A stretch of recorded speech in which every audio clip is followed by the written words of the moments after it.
자, 오늘은 김소월 시인의 길입니다. 출발하겠습니다.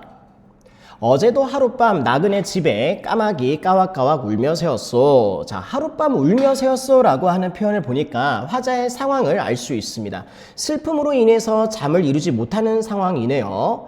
자, 그리고 일행에 나와 있는 어제도 라고 하는 시간에 대한 표현. 자, 근데 이러한 시간에 대한 표현이 두 번째 연에도 나옵니다. 오늘은 이라고 하는 표현이 나오는데, 자, 잠깐만 볼게요. 요거요. 1년에 등장하고 있는 어제의 상황, 울면서 밤을 지새웠죠. 자, 근데 두 번째 연에 가면은 오늘은 갈 곳을 정하지 못하고 있는 처지예요. 이렇게 하루의 시간의 흐름을 확인할 수 있습니다. 시간의 경과죠. 자, 그리고 까마귀가 까왁까왁, 일단은 까왁까왁은 뭐예요? 음성상징어 중에서도 의성어. 자, 그리고 까마귀는 현재 불길한 분위기를 조성하고 있는 소재인데, 이 까마귀의 우는 소리로 인해서 화자가 고향 생각도 나고요. 자신의 처지를 더 슬프게, 안타깝게 여기고 있다라는 거. 화자의 비애감을 고조시키고 있는 객관적인 상관물이라고 볼 수 있습니다. 자, 그리고요. 두 번째 연이요. 앞서 얘기했던 오늘은 그 대목이에요. 또 몇 십리 어디로 갈까? 자, 어디로 갈까? 물음을 던지고 있는데 이 물음에 대한 어떻게 보면은 자문자답이라고 할 수 있겠네요. 산으로 올라갈까? 들러 갈까? 오라는 곳이 없어서 나는 못 가오. 상황이 여의치가 않습니다. 자, 갈 곳을 정할 수 없는 처지죠. 자, 그런데 나는 못 가오라고 할 때 나라고 하는 1인칭 대명사. 화자가 겉으로 드러나 있는 표현이죠. 자, 다음이요. 말 마소 내 집도 정주 곽산 차 가고 배 가는 곳이라오. 자, 말 마소라고 하는 표현을 보니까 말을 건네는 어조인 것을 확인할 수 있고요. 자, 내 집도 역시나 여기에서도 내라고 하는 1인칭 대명사. 화자가 겉으로 드러나 있습니다. 근데 내 집, 고향이겠죠. 자, 고향의 구체적인 지명이 그 다음에 등장합니다. 정주 곽산이라고 하네요. 자, 그런데 이 정주 곽산이라고 하는 고향은 차 가고 배 가는 곳. 교통수단이 있어요. 근데 교통수단도 있어서 못 가는 지역은 아니지만 화자 자신은 가지 못하는 처지죠. 그래서 더 서글픈 겁니다. 다음이요. 여보소. 공중에 저 기러기, 공중에는 길이 있어서 잘 가는가? 자, 역시나 여보소라고 하면서 말을 건네는 어조인데 요 다음에 이어서 하는 화자의 말을 보시면은 시선을 이제 하늘로 이제 옮기는 것 같아요. 하늘을 옮겼는데, 하늘로 이제 시선을 옮겼는데 하늘에 기러기가 날아가고 있어요. 그런데 기러기는 길도 없는데 잘 가는 것만 같습니다. 이때 기러기는요, 고향을 생각나게 하는, 고향에 대한 향수를 불러일으키는 매개체, 객관적인 상관물이죠. 근데 화자의 처지랑은 좀 다른 것 같습니다. 자, 어떻게 처지가 다른지는 그 다음에 나오는데요. 자, 보세요. 여보소, 역시나 말을 건네는 어조고요. 공중에 저 기러기. 자, 열십자 복판에 내가 섰소. 자, 열십자 복판이라고 하는 말은요. 자, 한자로 열십자, 교차로 모양이죠. 자, 동서남북 어디로든 갈 수 있는 길입니다. 그 길 위에 화자가 있어요. 근데 이 화자는 길 위에 있지만 갈 곳을 모르는 처지죠. 그리고 이 사람의 마음속에는 고향을 떠올리고 있습니다. 맞아요. 이 사람의 집은요, 정주 곽산이죠. 굉장히 대조적이죠. 하늘에 있는 기러기는 자유롭습니다. 길도 없는데 자유롭게 이동할 수 있고요. 땅에 있는, 이 길 위에 있는 화자는 어디로든 갈 수 있는 열십자의 교차로 위에 서 있지만은 정작 갈 곳을 모르는 처지입니다. 그래서 대조적인 상황이라는 거예요. 자, 또 넘어갈게요. 갈래갈래 갈린 길. 자, 갈래갈래 음성상징어네요. 자, 그런데 모양이나 상태를 나타내는 의태어. 자, 이렇게 갈래갈래 갈린 길이라도 내게 바이 갈 길은 하나 없소. 이때 내게 바이 할 때 바이는 전혀라는 뜻이고요. 갈 길은 하나 없소. 갈 길을 정할 수 없는 화자의 상황을 알 수 있습니다. 이때 길은요, 물리적인 길일 수도 있고요. 인생의 길일 수도 있고요. 그쵸? 중의적인 표현에 해당합니다. 거기에다가 이따가 문제를 풀면서도 확인할 수 있지만은 실제로 이 작품의 배경이 되는 것이 일제강점기이기 때문에 시대적인 배경과 맞물려서 해석을 해도 괜찮습니다.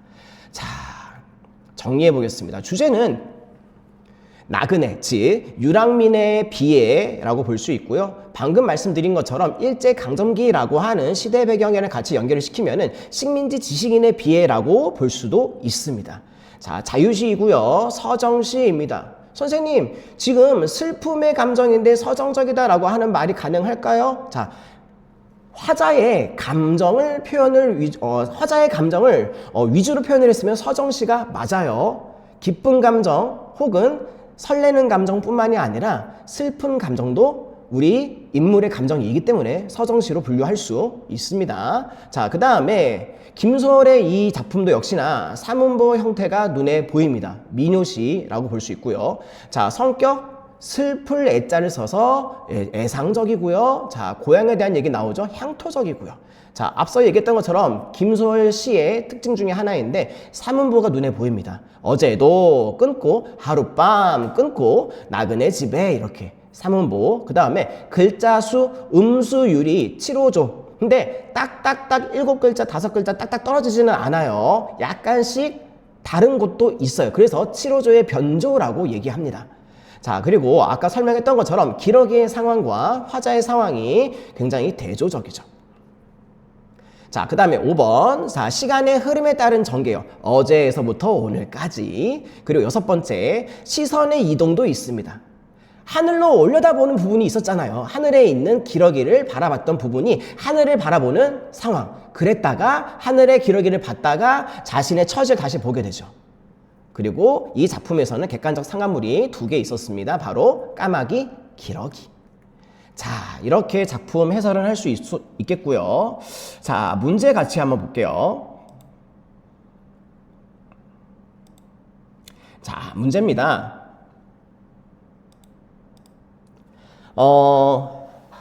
보기를 참고해서 윗글을 이해한 내용으로 적절하지 않은 것은, 자, 일단 한번 보기 읽어보겠습니다. 시적인 표현은 리듬감을 다양하게 형상화하는 방식으로 드러난다.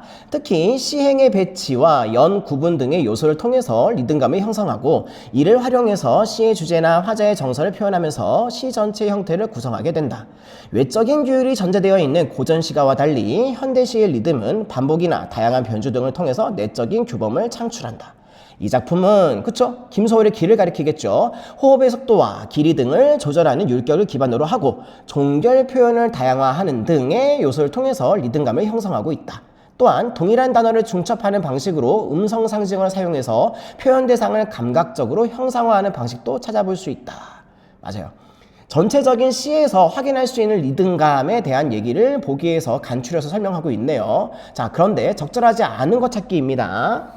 자, 보기 1번이요. 어제도 끊고 하룻밤 끊고 나그네 집에. 사문보 얘기하는 것 같습니다. 자, 이런 식으로 호흡을 조절하는 율격을 통해서 시의 리듬감을 형성하고 있다. 맞죠? 맞는 설명이에요. 그 다음에 2번째, 시행의 길이를 각 연마다 다양하게 변주한 것은 내적인 규범을 통해서 리듬감을 형성하는 현대시의 특징이라 볼 수 있다.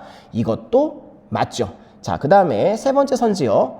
오로 끝나거나 소로 끝나는 종결음이 있었나요? 나는 못 가오 할 때 오, 말마소 할 때 소. 이와 같이 오나 소로 끝나는 종결 어미를 반복적으로 사용을 해서 청자에게 말하는 방식을 드러내고 있다. 그리고 이것은 전체적인 리듬감 형성에 기여하는 것이다. 맞는 설명이죠. 자, 선지 4번 보세요. 공중에는 길이 있어서 잘 가는가? 이 표현에서 의문형 종결 방식을 사용한 것은 맞아요. 의문형을 썼습니다. 화자의 정서를 부각하는 동시에 화자의 정서가 부각이 되어 이 사람이 지금 얼마나 서글픈지 그 정서를 확인할 수 있죠. 그런 동시에 시 전체의 율격의 통일성을 고려했다? 율격의 통일성을 느낄 수 있나요? 이건 아닌 것 같아요. 그래서 적절하지 않은 것 정답은 4번이요. 자, 5번 선지도 마저 볼게요. 까왁까왁과 갈래갈래를 등의 동일한 단어를 중첩한 음성 상징어를 사용한 것은 시적 대상을 감각적으로 형상화해서 시적 의미를 드러내기 위한 의도로 볼 수 있다. 맞죠? 예, 1번의 정답은 4번이었고요. 자, 2번 문제 넘어갑시다. 자, 보기를 참고해서 윗글을 감상한 내용으로 올바르지 않은 것. 자, 길이라고 하는 표현에 대한 설명이 나와 있는 것 같아요. 보통 우리가 평상시에 걸어다니는 보도를 의미한다. 요거는 뭐예요? 물리적인 길이죠. 비유적으로 인생이나 운명의 행로를 의미한다는 얘기는 말 그대로 여기 써 있는 것처럼 비유적인 표현이죠. 자, 인생, 운명의 행로. 자, 근데 하나 더 있나 봐요. 혹은 인간의 도리나 종교적인 진리를 뜻하는 관념적인 단어로도 쓰인다. 자, 근데 세 번째 줄부터 이제 이 작품과 관련된 이제 언급을 시작합니다. 이 작품에서 길은 끝없이 이어지는 나그네의 여정으로서, 여기서 길은 나그네의 여정으로 쓰였다 그 말이에요. 일제강점기에 고단하고 불안한 현실을 살아가면서 고향에는 가지 못하는 유랑민의 삶의 행로를 표상한다. 시대의 배경도 알려주고 있네요. 맞아요. 자, 근데 적절하지 않은 거요. 자, 보시죠. 보기 1번. 어제도 까마귀 까왁까왁 우는 소리를 들으면서 밤을 지새운 화자의 처지를 통해 끝없는 여정에 처한 불안한 심리를 짐작할 수 있다. 그렇죠. 까마귀 우는 소리 되게 불안하죠. 예. 그리고 밤도 샜어요. 그 다음에 보기 2번이요. 오늘은 또 몇 심리 어디로 갈까 해서 화자는 관념 속에서 인생의 길을 탐색하면서 종교적인 진리를 향한 갈망? 글쎄요. 종교적인 진리? 이런 맥락이 있었나요? 아닌 것 같죠? 예. 정답 2번이에요. 그 다음에 선지 3번. 산으로 올라갈까 들로 갈까 하는 화자의 방황은 뚜렷한 목적지가 없는 나그네의 처지와 유사한 것으로 이해할 수 있다. 그렇죠. 자, 그 다음에 선지 4번. 내 집인 정조각산에 대해서 차 가고 배 가는 곳이라고 인식하는 것은 화자가 고향에 가는 방법을 알고 있지만 갈 수 없는 현실을 인식하고 있음을 부각하는 것으로 볼 수 있겠어. 그쵸? 방법을 알고 있지만 못 가는 거예요. 못 가기 때문에 더 서글프죠. 자, 그 다음에 선지 5번. 내게 바위 갈 길은 하나 없소. 이때 바위는 전혀란 뜻이라고 했죠. 여기에서 드러난 화자의 절망감은 일제강점기의 불안한 현실을 살아가는 유랑민의 고단함과 관련이 있는 것이다.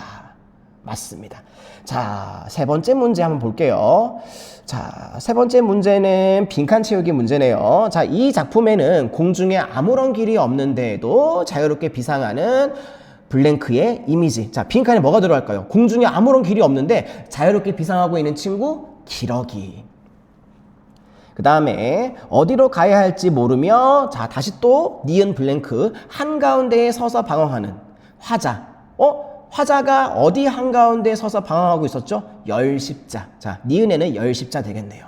이렇게 이 화자의 이미지가 기러기의 이미지랑 같이 서로 대립을 이룬다고 파악할 수 있습니다. 이러한 대비를 통해서 화자는 자신이 있는 공간에서 느끼는 불안한 심리를 드러내고 있죠.